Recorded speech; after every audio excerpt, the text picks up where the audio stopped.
Okay, hello YouTube. This is Hayes Anderson. This is an unscripted video, an update on what I've got going on with my studio so far. Lots of work put into this and still lots of work to go. Okay, where to start? I guess we'll start with the power. So everything really starts here with this orange plug coming out of the wall, and then everything wraps around past my soldering station, one of my component drawers, my power supplies, some more storage, my new oscilloscope and function generator computer that's recording what you're looking at right now, and then back over to here. So we got a lot of power and stuff going on. But this plug is what comes into this what am I trying to say? Sorry, this plug goes to this power strip, and everything pretty much comes off to there. So I can unplug this if there's a thunderstorm. I can just flip the switch when I'm done recording, and that basically this black cord and most of this other stuff goes under the table, and then we come all the way to here essentially.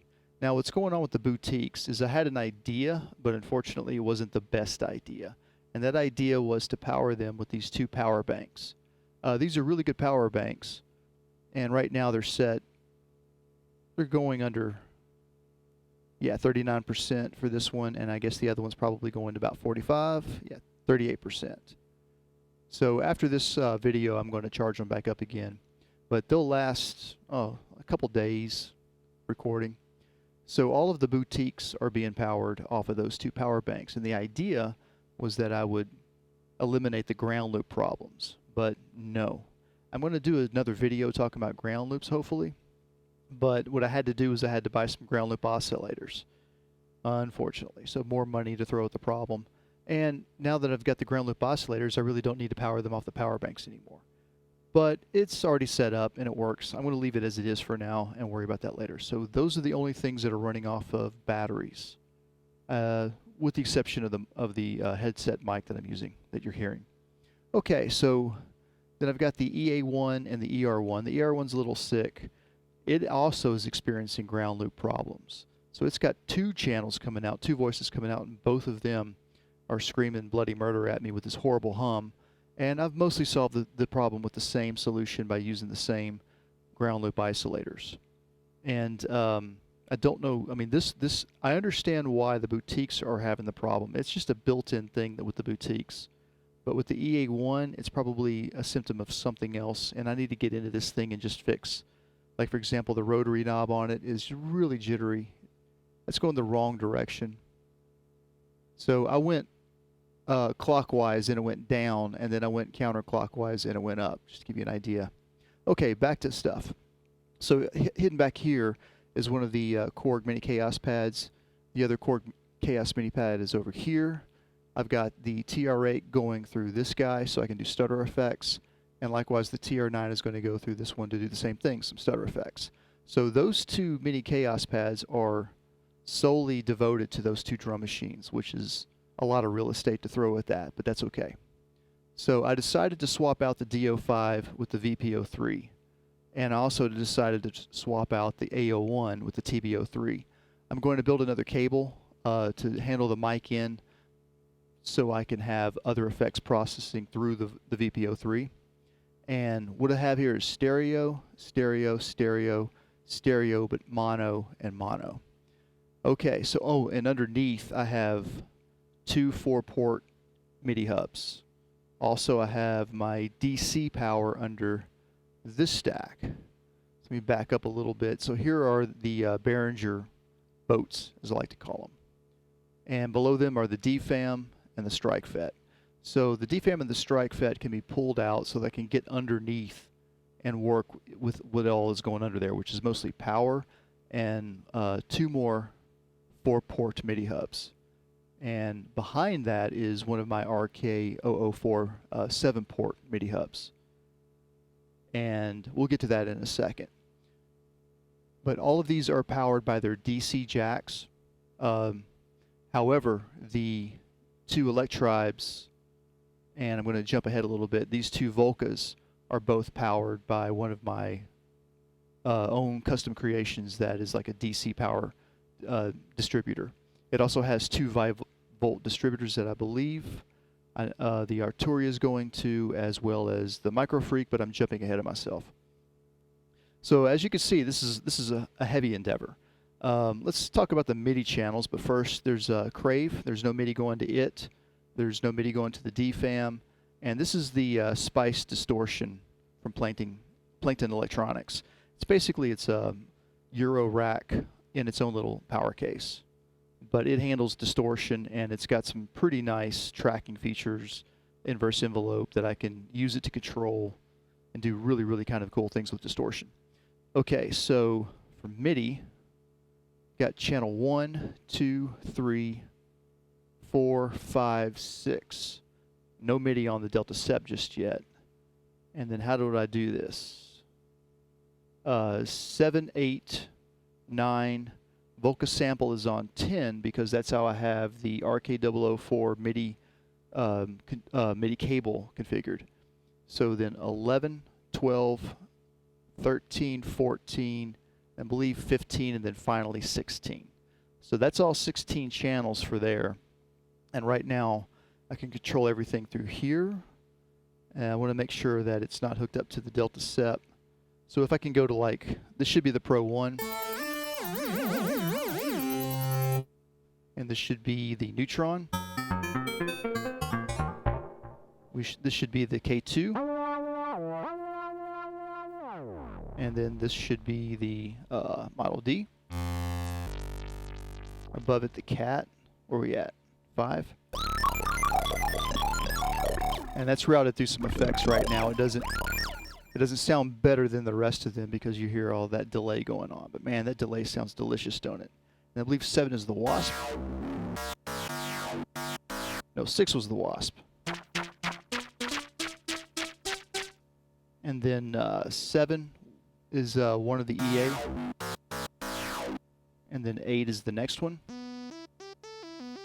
And then onto the drum machines, which I'll skip. So I think we come up to, what was it, 13? The TB3, which is very weird to play with the keyboard. 14 is the SH1. It's also got some effects on it, a lot of effects. And let's see, 15, if I can reach it with one hand, is the JEX. And I probably can't hit 16, but I did. Okay, so that covers all of these synths, minus, of course, the Crave and the DFAM. And the Micro Freak is currently not hooked up to anything. It's just got audio. So the sample and the Volca kick are just going to kind of hang out right here. The Volca kick, of course, is my main bass drum. So what it is, I've got a compressor on standby that I'm hoping to use for that. But what's going on with this mixer is this is basically taking care of all of the Roland stuff minus the, excuse me, let me back up. Yeah, all of the Roland stuff. I'm going to move the drum machines, but that's later. So one of the things to keep in mind is that as much work as I've done to set all this up, a lot of this is going to get changed. So right now the Volca sample is going to a mixer that's underneath the table, but everything else right here on top. So all of the boutique, the Roland boutique stuff is going to this particular mixer. And then this mixer comes into the main mixer, I think on this channel. Yeah. Yeah, this channel right here. Not that it matters to you right now. So as we keep moving on, I'm going to have the Mpx8 Sampler right here, but it's not hooked up right now. So I've got 3 effects pedals right here. One of them, the far left one, is for that mixer, and then I've got 2 for this mixer. And then, of course, this mixer also has 2 onboard effects. And we keep moving across. The Pyramid is going to be the main sequencer. I haven't even begun to learn this thing yet, unfortunately. And underneath it are 2 more of the B1 on and G1 on pedals that I love so much. They're so versatile. They are not receiving any input right now, but they are hooked into a mixer under the table, which we'll get to in a second. The Hypnosis is hooked up and running through this through a subgroup. I'll have to explain that in another video. We don't got time now. The June 60 right now is also not receiving any input, but it is hooked into a mixer below the table. The acid box, not receiving any input or output. The Oceans 12, same thing. The AY3, same thing. The Strike Vet, same thing with these two pedals. They're powered on, they're just not powered on right now. And of course the Lyra 8, but it is powered on, it's hooked up to the mixer. Sounding wonderful. I love this thing. Excuse me. It's like a fly in the studio or something, but at any rate. I've got another MPK2 here. This is going to be coming out of another subgroup out of the main mixer. It's not currently hooked up. It will be real soon. I'm going to get to what's going on here with these special cables, but that's what I'm waiting for. So at this point, we should see what's going on under this mixing board.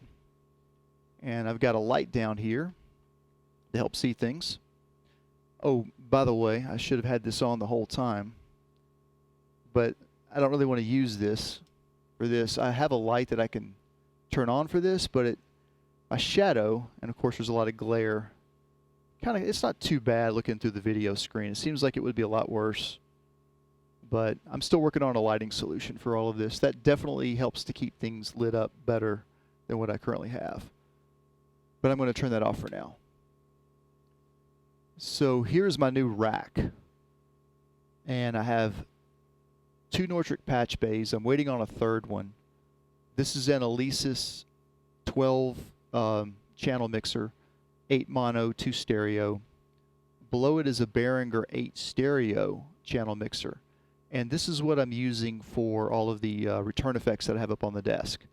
If I think correctly, that's the first mixer, the G1 for the first mixer, the 2 B1 for the main mixer, and then going across, this is probably like the June 60 or the Hypnosis, one of these two. And I've got 3 more, so if I remember correctly, I've got like, oh yeah, my bad. The other B1 and G1 that are not receiving any input at the moment. I will probably have the auxes. I have an aux and a monitor coming out of, excuse me, let me get the camera on here, sorry. I have an aux and a monitor send coming out of this 12-channel mixer. And the plan is to have those two, that B1 and that G1 are going to service this particular mixer. Right now, I believe I have the Volca sample. Well, I have 2. I can't remember what's on this one. I've got a pan for left and right, so it's something, but I have on these 2 stereo. I'm planning to have, I believe, the Strike Vet and no. This is the Delta Sep and the sample. I don't know what's in this one currently. I think it's the ER1. That's correct. Sorry for being so scatterbrained on this one because like I don't have anything labeled yet, and I don't have anything labeled because I'm definitely not set on this current configuration. One thing you should be able to notice is that as I'm talking, you can see this meter going. That's a compressor. Again, I'm jumping ahead of myself. I do apologize. So the ER1 here on these 2 channels, pan left and right, this is a stereo input. I believe that it's the sample or the Delta Sep, and the sample or the Delta Sep. So below here is compressors. I have 2 compressors that are, this particular unit is sick. I need to fix it. We'll get to that in a second. But these 2 are, it's like a compressor pair for a stereo input, and they have side chains. So back to the Volca kick, the idea is to have this Volca kick as a side chain into a main compressor. These 2 down here once I get it fixed up. I do have another one of these over on the desk, and we'll get to that again in a second. Above it is a 4-channel compressor. So I currently have the Volca kick coming out of this first one. I've got a couple more auxiliary. I'm using the K2 and the Neutron currently. And then over here I've got my voice currently going through it. Really helps things out a lot. And again, back up to here is the 8-channel mixer. All of the Zoom B1 and G1 plus the Hypnosis, the June 60, and the Oceans 12. So that handles 8 stereo returns. So it's really good for that. What I'm going to do with the 12-channel mixer, however, is I'm going to try to have all of my drum stuff minus the Volca kick, and when I get it set up, the TT606, its kick drum. That way, the idea is when I come up here and it's going to be on channels 17 and 20, I'll move the vocals off of 16 and put like the Volca kick here. I'll have two mute groups. So basically whatever drums, I'm going to have them right here real close. So I'll be able to mute all the drum channels with 4 fingers easily that way, hopefully. So with the patch bay, of course, and you know, I don't expect, there's no time for me to go over what a patch bay is. So I'm not expecting all my viewers to know what a patch bay is and how it's wired up and so forth. But with a patch bay, it really opens up the possibilities for me to swap the configuration around. You know, just like you would think of Eurorack as being really easy to swap out different components and patch different components. Well, that's kind of what I have going on here with the grand scheme of things with everybody's inputs and outputs, minus MIDI and power, of course. So I think that about covers most of what like is, you know, seen here up front. I've got a lot of synths. Let me turn around here. These are 4 of my favorite synths. They're not hooked up into the mix just yet. My 2 TT303s and the TT78 drum machine and the TT606 drum machine. The Chord Bot, love it, and the Beat Step Pro is not even hooked up right just yet. But everything else is over here or in storage bins. A lot of my, what am I trying to say? A lot of my Korg Volcas are stored into here, other synthesizers. My guitar pedals are all into there. And yeah, it's pretty good to go. I have another mixer that I can hook into if I want to have any of my experiments, so that I can easily record it into the computer through the mixer with all kinds of effects. So having said that, let's walk around here into this crazy mess. What's behind the curtain? I'm behind the curtain, but right now I've got, pardon the bad lighting, we're not going to be able to see, but that's a bunch of cables that are going to go into the mix. Here is another, which one is this one? This is a 4-channel compressor. So this is a working 4-channel compressor. I'm going to take it apart, however, and clean it out. And I'm waiting to do that because I want to make a video, which, by the way, I didn't mention. The compressors that I showed you, I cleaned them out really well. And that's how I realized the one was kind of broken. So here's the other snake that I was telling you about. I haven't got it into the mix yet.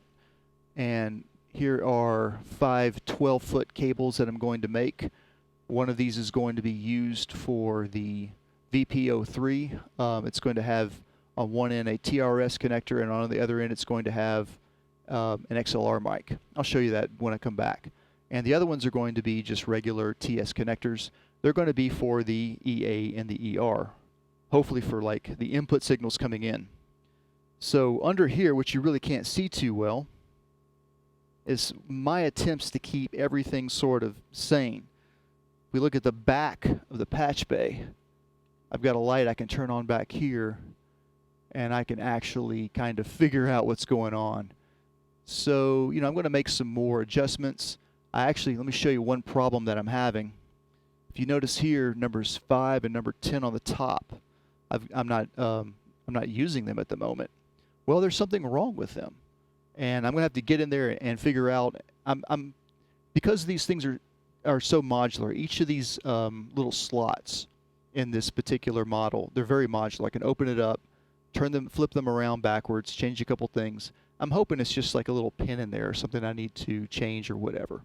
So that should be a piece of cake to fix, hopefully, fingers crossed. But as you can see, it's a lot of connections, and yeah, just trying to keep everything organized. So let's head on back. We'll wrap this thing up. You kind of see the cables here a little bit better, but some of these are ones that I bought, some are ones that I've made. These snakes I bought because I can't make them for what I paid for them. It's just that simple. So pretty soon I'm going to get back to making some music. Love the Micro Freak. This is a great synthesizer. And oh yeah, here's the XLR connector and the RS that I was telling you about. I'm going to turn that into a 12-foot XLR to TRS quarter-inch. But yeah, that's it, YouTube. I appreciate you sticking around and waiting for me to get all this set up. By the way, this is the receiver for the microphone. I'm also using wireless headphones. That's why I was able to walk around through all of this, and that's kind of the whole point, is even though I'm dealing with the lag right now, hearing my own voice as I'm talking, it's worth it. I can always, use these headphones when I'm need to be like critical with time, and I'm already utilizing one point of the patch pay, so this is where both headphones are coming into, so I can switch back and forth easily. I can just turn off the headphones I'm wearing and pick up the wired ones. Yeah, that's about all I got for you, so I'm going to say goodbye, and we'll see you next time. Thanks for watching.